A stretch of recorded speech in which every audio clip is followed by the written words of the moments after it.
solar storm apocalypse, the road to recovery or ruin. Scientists just confirmed that a massive solar storm could wipe out every electronic device on Earth within minutes, and we're completely defenseless against it. Picture this. You wake up tomorrow and your phone is dead. Not just the battery, completely fried. Your car won't start. The power grid is down forever. No internet, no GPS, no credit cards, nothing. This isn't science fiction.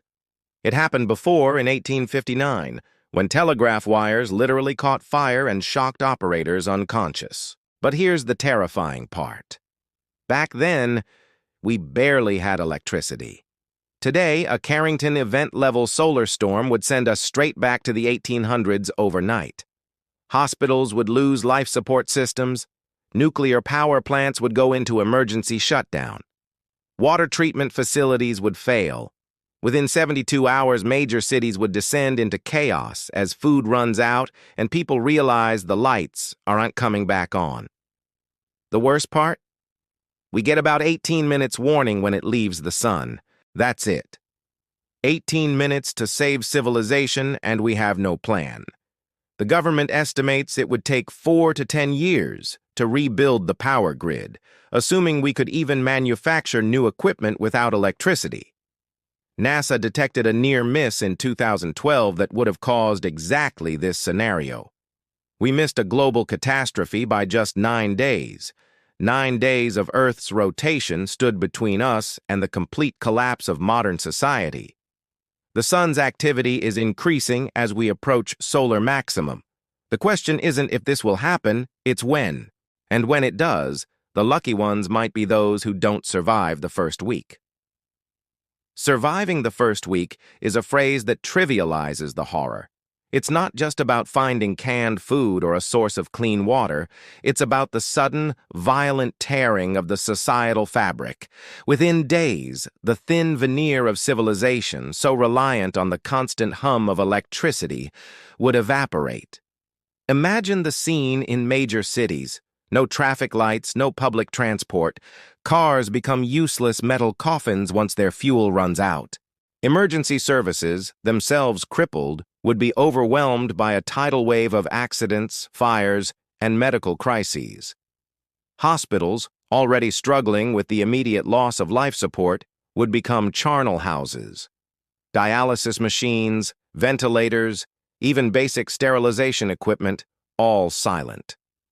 The stench of death, uncollected waste, and desperation would hang heavy in the air. Pharmacies would be looted, not just for painkillers, but for life-saving insulin, antibiotics, and heart medications. Those dependent on these would face a grim countdown. The water pumps would stop. Sanitation systems would fail. Cholera, dysentery, diseases we thought relegated to history books, would make a swift and brutal comeback, especially in densely populated urban centers. The initial chaos would eventually give way to something more insidious, a slow, grinding descent.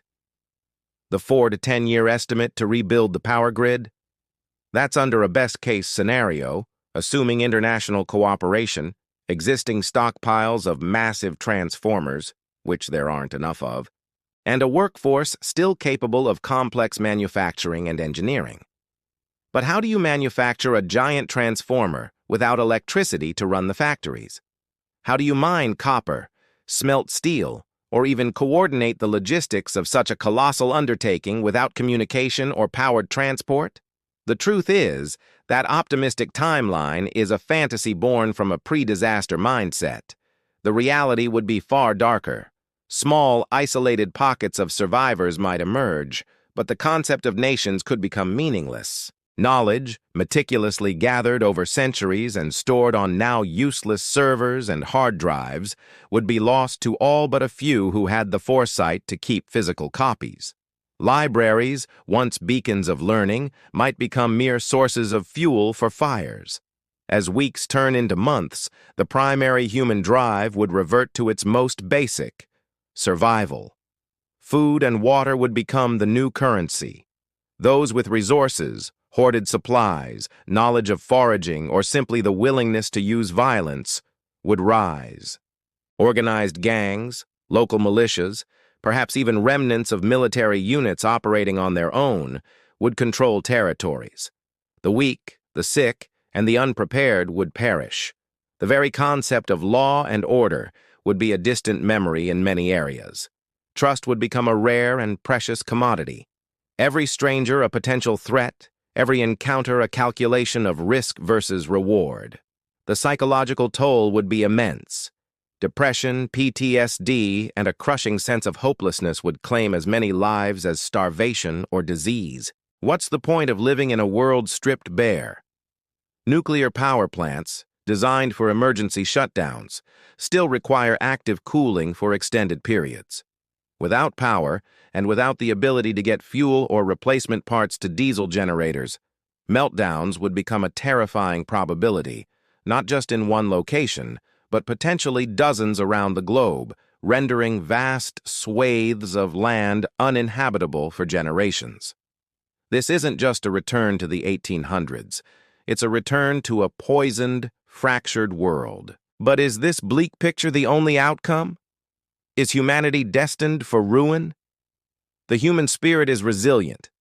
Throughout history, we've faced extinction-level events and somehow endured. Recovery, if it comes, wouldn't be swift or resemble anything we currently know. It would be a grueling, generation-spanning crawl back from the brink. The first glimmers of hope might come from rural communities, those already possessing skills in agriculture, animal husbandry, and basic mechanics. They would be the new pioneers, relearning and adapting forgotten techniques. Small, self-sufficient enclaves might form, built around principles of cooperation and mutual defense. Blacksmiths, carpenters, healers using traditional medicine, these would be the new pillars of society. How would we even begin to rebuild the complex systems we depend on? Without electricity, you can't refine fuel for the vehicles needed to transport materials. You can't power the machinery to create the components of a new power grid. The task is beyond monumental. It's a catch-22 of epic proportions. Perhaps the solution wouldn't be to recreate the old world, but to build something entirely new, something less fragile. The knowledge is out there, locked in books and the minds of the few who understand the old ways or the science behind our lost technologies. Could it be preserved? Could it be passed down? Small groups might dedicate themselves to this, becoming keepers of the flame, understanding that the future, however distant, would depend on the seeds of knowledge they plant today. The recovery wouldn't be measured in years, but in lifetimes.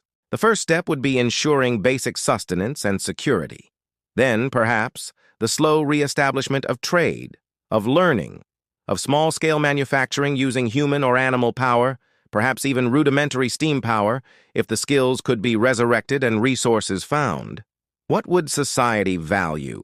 Brute strength and survival skills, certainly, but also ingenuity, the ability to problem-solve with limited resources. Cooperation would be paramount, yet the temptation for conflict over scarce resources would always loom. Different models of governance would emerge, some democratic, some feudal, some tyrannical. The road to recovery is a path littered with the debris of ruin. It's not a guaranteed outcome. The solar storm itself is just the catalyst. What follows, the descent into barbarism or the slow climb back towards a different kind of civilization, depends entirely on us, on the choices made in the darkness, on the sparks of ingenuity and compassion that refuse to be extinguished. The sun, our life-giver, holds the power to become our ultimate destroyer. It's an indifferent cosmic force.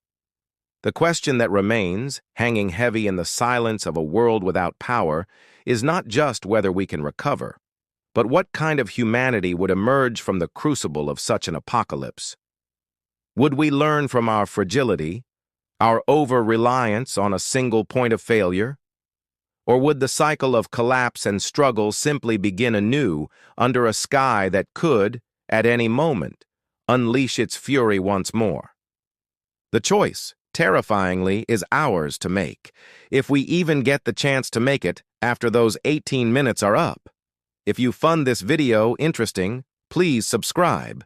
There will be more shocking facts to come in our next videos.